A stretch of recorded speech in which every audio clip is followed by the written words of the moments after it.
In today's episode of Behind These Eyes, I'm sharing how to do the mica shift technique with polymer clay. The mica shift technique creates beautiful three-dimensional backgrounds that are actually flat by manipulating the mica within the clay itself. Let's get started.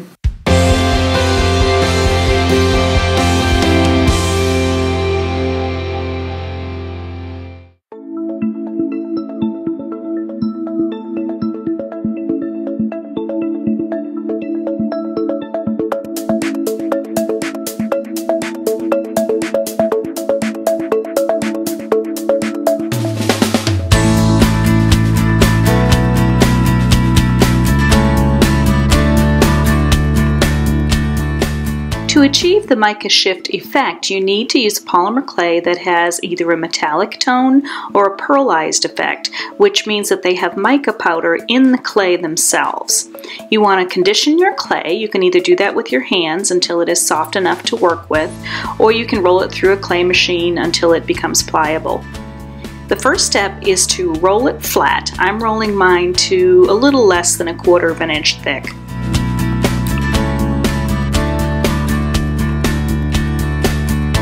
The next step is to apply a texture. You want to use either a texture sheet or a deeply etched rubber stamp to impress a texture into the clay. This one is a honeycomb, and I'm going to use it so that the actual honeycombs are raised up because I like the effect a little better for this technique when I do it in that direction. Just press it onto the clay and roll it to transfer. Now you have this great texture and it's time to remove it. We're using a clay blade, which is very sharp, and you just very gently pull it towards you across the surface of the clay.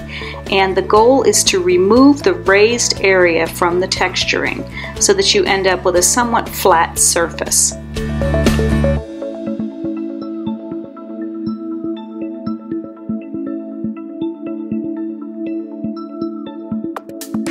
I've got enough of an area cleared now so I can proceed with the next step, which is just to take your clay roller and roll over the surface again.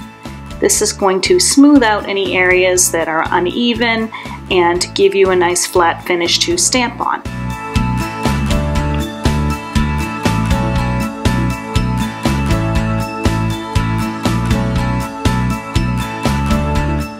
I'm using a permanent ink on this great Judykins Big B stamp to stamp the bee onto the clay.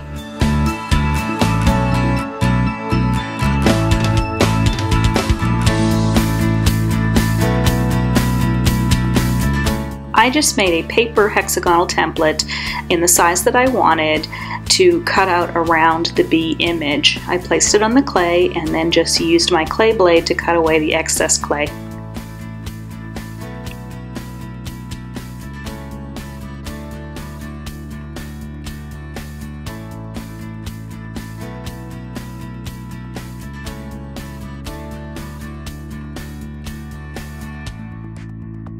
For the base, I'm using black clay that's rolled out to a little less than 1/4 inch, and I made a template that was maybe 1/4 inch bigger than the centerpiece, and I cut that out from the black clay.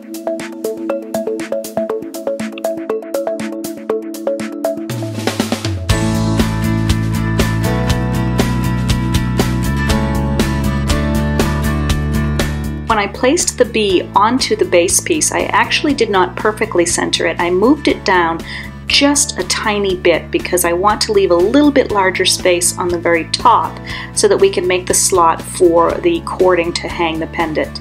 The clay will stick to the clay at this point before baking.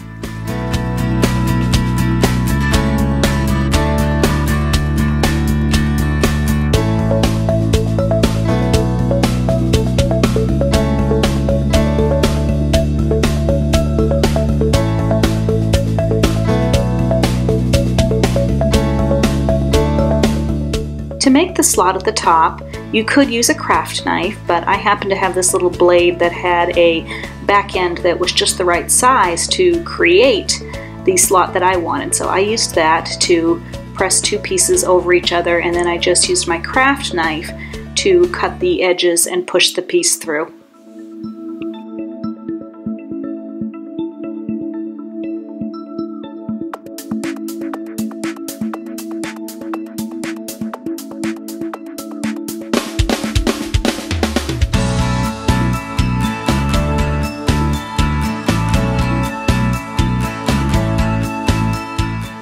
Now it's time to bake, and I just use a piece of foil and place the necklace onto it and tent over it with the other side of the foil and bake it according to the manufacturer's instructions. So now our pendant is baked, and you can see the honeycomb effect a bit better, but it's still not shiny like the original. To get that effect, I'm using Sculpey's liquid clay in clear. And you paint the surface of the area you want to glaze, basically, with a thin layer of the liquid clay. Then you bake it according to the directions on the bottle. It is important to follow them because it's a higher temperature than you bake the regular clay.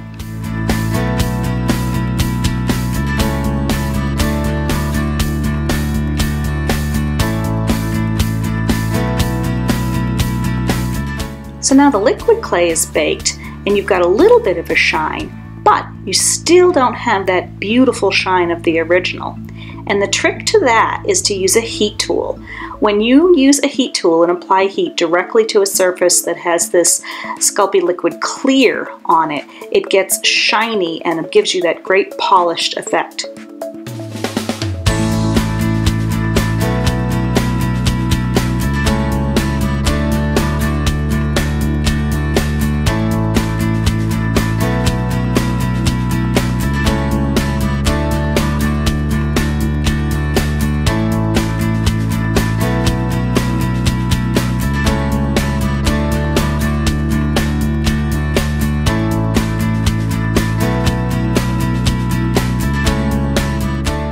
The last step was to add the cording, and I simply looped it in half and pushed the ends through the slot, then ran the ends up through to create a little loop to hang it.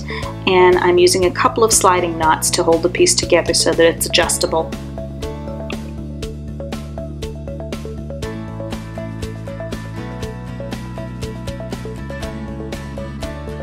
I hope you enjoyed this episode of Behind These Eyes. Please tune in next time for more creative ideas.